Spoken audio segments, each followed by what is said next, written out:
সে সারা বিশ্বকে গণতন্ত্রের সংজ্ঞা শেখায়, যে দেশে মানবাধিকার নিয়ে কথা বলে, যে দেশে শিশুদের অধিকার নিয়ে কথা বলে, যে দেশ অন্যের উপর নিষেধাজ্ঞা দেয় এই অধিকার খননের জন্য। আজ সেই দেশের ক্ষমতার সর্বোচ্চ শিখরে বসে থাকা মানুষগুলো রাতের অন্ধকারে ঠিক কী করেছিল? জেফ্রি এপস্টাইন এবং তার ললিতা এক্সপ্রেস। 12 থেকে 16 বছরের শিশুদের আর্তনাদ যখন সেই নির্জন দ্বীপে প্রতিধ্বনিত হচ্ছিল, তখন কি আমাদের এই পৃথিবীর কথিত অভিভাবকেরা সেখানে বসে সভ্যতার মদ্যপান করেছিলেন? This is me. This was me. This is me when I met Jeffrey Epstein. This is me when I met Jeffrey Epstein. আজ আমরা ফাইল খুলব না, আজ আমরা তুলে ধরব এক ভয়ঙ্কর মুখোশ যা দ্বারা আমাদেরকে নির্মমভাবে অত্যাচার করা হয়েছিল। মুখে আমরা মানবতার কথা বলি, কিন্তু ভিতরে আমরা কাজ করি সবচেয়ে জঘন্যতম কাজ। চলুন শুরু করা যাক। লজিকটা একটু খেয়াল করুন। আমেরিকা প্রত্যেক বছর শিশুদের অধিকার নিয়ে, মানব পাচার নিয়ে তারা রিপোর্ট তৈরি করে। তো তারা বলে পৃথিবীর কোন দেশ শিশুদের রক্ষা করতে পারছে না।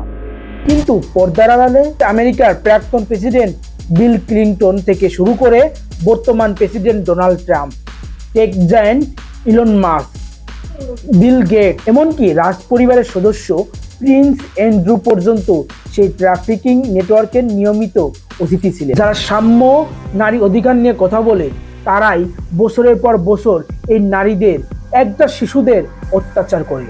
আপনি বুঝুন, 12 থেকে 16 বছরের একটা মেয়ে, 12 থেকে 16 বছরের একটা শিশুকে নিয়ে তারা যৌন অত্যাচার পর্যন্ত করে।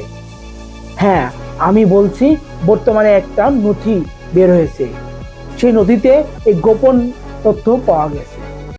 বন্ধুরা, ভাবছেন এই পৃথিবী কারা চালায়? আমরা যাদের ভোট দিয়ে সরকার গঠন করি তারা, নাকি এর পিছনে লুকিয়ে থাকে এক বড় সিন্ডিকেট? অনেক বিশ্লেষক মনে করে এপস্টাইন শুধু একজন অপরাধী ছিলেন না, তিনি ছিলেন একজন ইন্টেলিজেন্স এজেন্ট। প্রভাবশালী মানুষগুলোর গোপন ভিডিও রেকর্ড করে তাদের ব্ল্যাকমেইল করা হতো, যাতে পুরো বিশ্বের রাজনীতিকে এক অদৃশ্য সুতোয় নিয়ন্ত্রণ করা যায়। বিল গেটস থেকে শুরু করে বড় বড় ইনভেস্টিগেটর কেন বিল গেটসের সাথে বসতেন? উত্তরটা টাকার চেয়েও বেশি। আপনি যে গণতন্ত্রের কথা ভাবছেন, আপনি যে গণতন্ত্রের কথা বলছেন, এই গণতন্ত্রের সুতো হয়তো কোনো এক অন্ধকার দ্বীপ থেকে টানছে এই দানবেরা। আপনি যখন এই ভিডিওটা দেখছেন, তখন হয়তো আমেরিকার কোনো এক মিডিয়া বিশ্বের বিভিন্ন দেশের গণতন্ত্র, মানবাধিকার, শিশু লঙ্ঘন অধিকার নিয়ে কথা বলছে, কিন্তু তাদের দেশেরই বর্তমান প্রেসিডেন্ট, বড় বড় শক্তিধর, তারা যে এই নারী নির্যাতন করত, তাদের বিষয়ে কি কোনো কথা বলছে? তাদের বিষয়ে কি কোনো আওয়াজ তুলছে? তাহলে কি এই 12 থেকে 16 বছরের শিশুরা তাদের বিচার পাবে না? কিন্তু প্রশ্ন করুন, কেন এপস্টাইনের সেই ছেলের সিসিটিভি ফুটেজ গায়েব হয়ে গেল? কেন বিশ্বের সবচেয়ে সুরক্ষিত জেলখানায় তাকে আত্মহত্যা করার সুযোগ দেওয়া হলো? কারণ এই সিস্টেমটা শিশুদের জন্য নয়, এই সিস্টেমটা তৈরি করা হয়েছে ক্ষমতার গদি আর তাদের পৈশাচিক লালসাকে আড়াল করার জন্য। এটাই আমেরিকার আসল চেহারা, যা তারা কোনোদিন আপনাকে দেখাতে দিবে না। তারা মুখোশ পরে বিভিন্ন রকম অত্যাচার ও নির্যাতন করবে। আপনি একবার ভাবছেন এই পুরো পৃথিবীটা এখন কারা চালাচ্ছে? আমাদের সেই কোরআনের বাণীটা কি এখন সত্যের পথে কিনা? একটু ভাবেন আপনি, কোরআনে তো সব কিছু আছে। তাহলে কি আমরা বলতে পারি না যে আমাদের মাঝে দাজ্জাল আসার সম্ভাবনা তৈরি হয়ে গেছে?